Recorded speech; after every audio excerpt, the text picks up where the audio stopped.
Olá pessoal, neste vídeo eu vou mostrar como fazer junção de atributos pontuais em uma grade.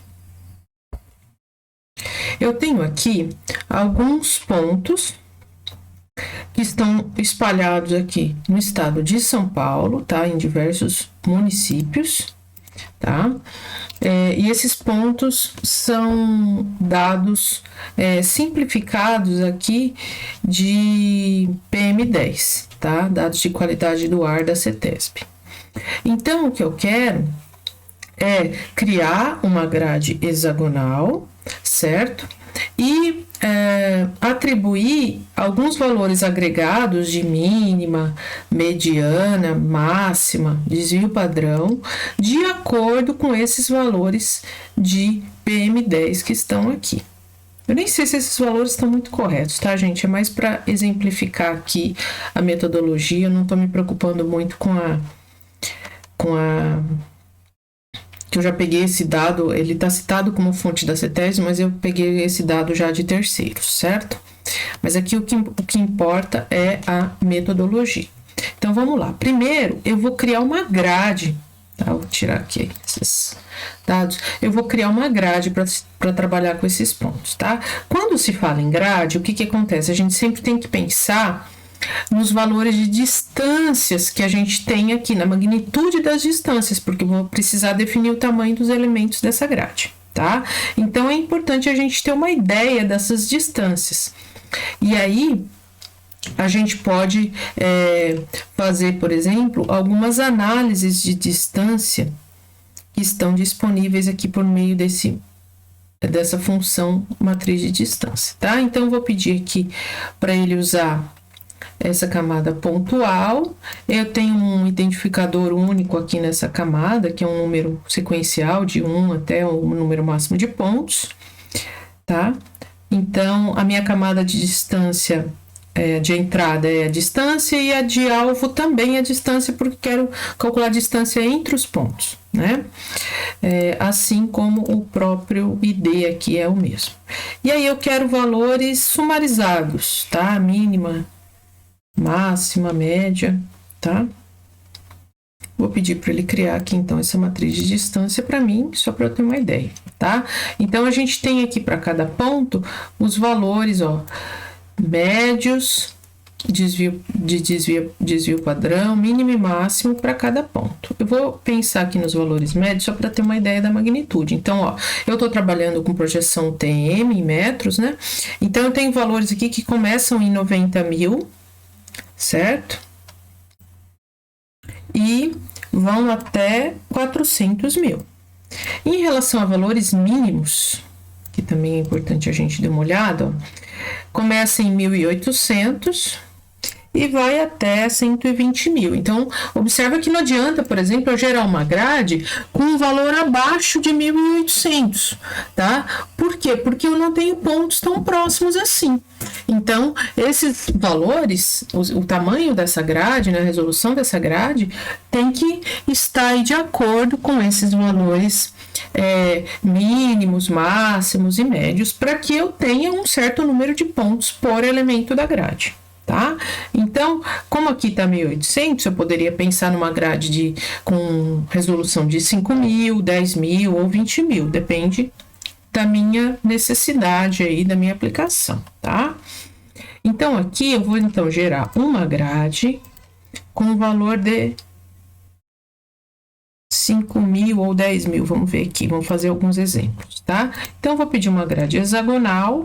A extensão da grade, eu vou desenhar, eu não vou pegar todos os pontos, tá? Eu vou pegar aqui essa área que tem pontos mais próximos entre si. Eu quero gerar a grade só aqui. Se quisesse, eu poderia pegar todos os pontos sem problema.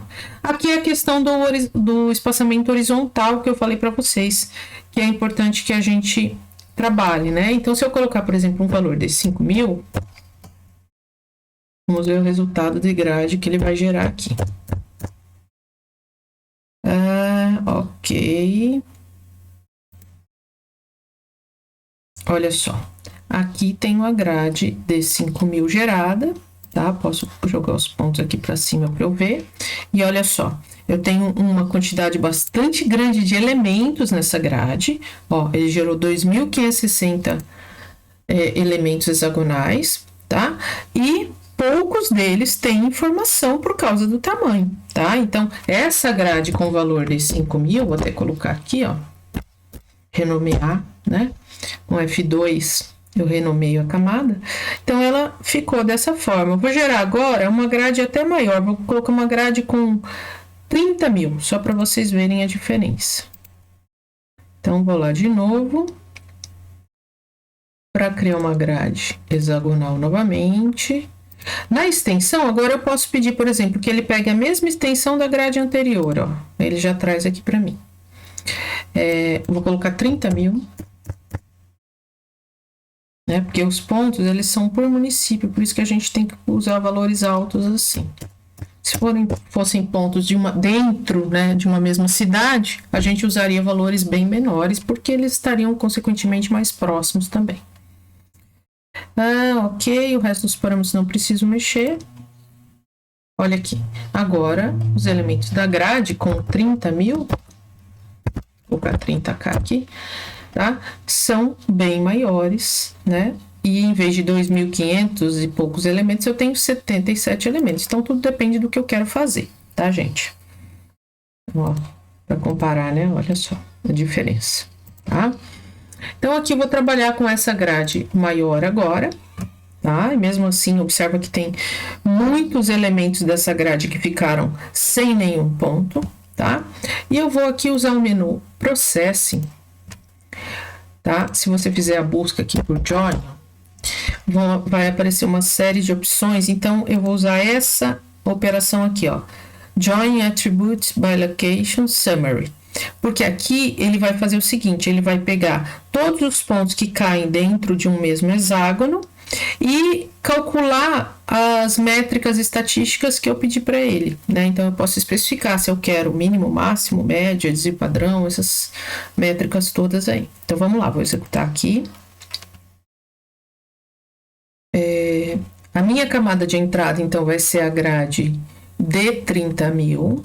E eu quero juntar com os elementos da grade PM10, que são os meus pontos, né, meus conjuntos de pontos. A grade contém, eu quero que ele faça o join, a união, olhando assim, quais elementos da grade contém determinados conjuntos de pontos. Por isso que eu uso o predicado contém aqui. Qual é o campo que eu quero usar para fazer as estatísticas? O ponto PM10. Tá? Não pode ser um ponto de coordenada, senão não faz muito sentido. Assim, até pode, mas não faz muito sentido aqui no contexto, tá? Então, eu quero fazer a junção pela minha variável alvo, tá? Que aqui indica a qualidade do ar, né? E quais métricas estatísticas eu quero calcular? Olha só, eu posso selecionar todas se eu quiser, né? Ou algumas delas apenas. Então, por exemplo, colocar mínimo, máximo, a amplitude, né? A média, a mediana, desvio padrão, por exemplo, tá? Ok. Eu posso descartar os registros que não puderam ser unidos, tá? O que acontece? Se eu marco essa opção, os elementos da grade que não tiverem nenhum ponto não vão ser gerados, tá? Se eu deixar marcado, toda a grade será gerada, mas com algumas células com valor nulo, tá? As células que não contiverem pontos. Então, tudo depende aí, novamente, do meu objetivo.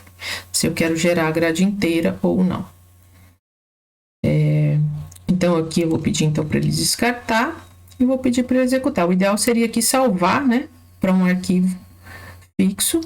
Tá? Mas se você quiser só fazer um teste com uma camada temporária, lembre-se que você não precisa salvar, mas o que acontece é que você, fechando o QGIS, você perde essa camada, tá? Vou executar. E aí ele gerou para mim. Então, olha aqui o que aconteceu. Essas células que ficaram com essa cor avermelhada são produto dessa operação de junção que eu acabei de executar. Então, se eu vier aqui na tabela de atributos, olha só. Então, eu tenho 15 células do total de 77, né, da camada.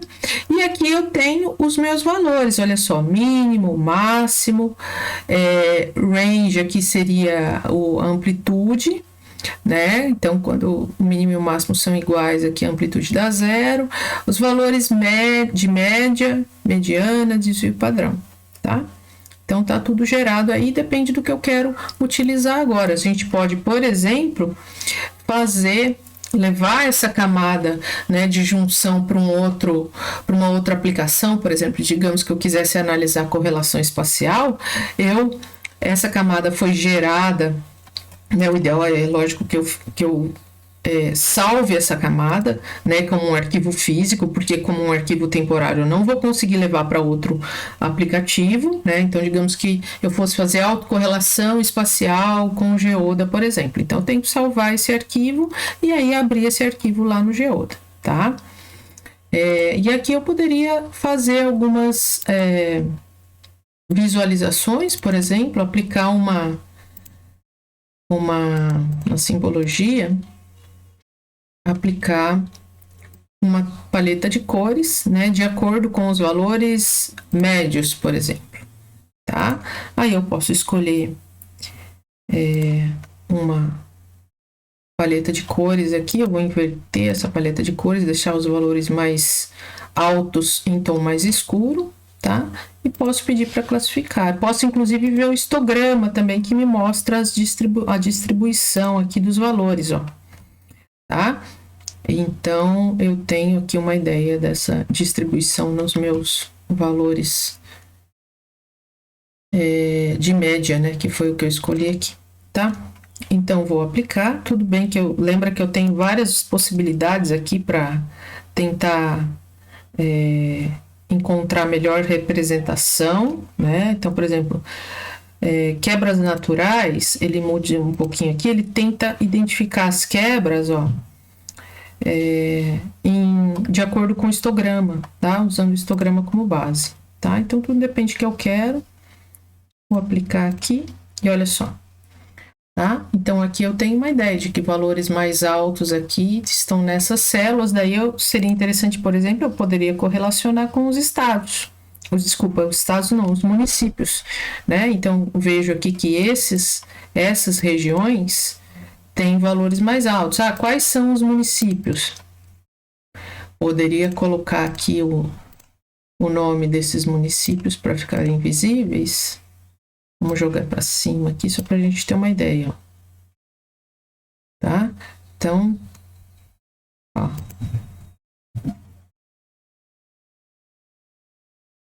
Tá? Então eu tenho aqui, ó, Rio Claro, Araras, esses municípios aqui que teriam valores mais altos conforme essa visualização aqui foi gerada, tá?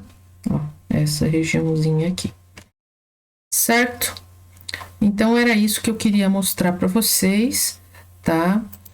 Uma forma de agregar dados pontuais, né, em uma camada poligonal criada por meio de uma grade, ok? Então, ótimo. Eu finalizo este vídeo por aqui e desejo a todos bons estudos.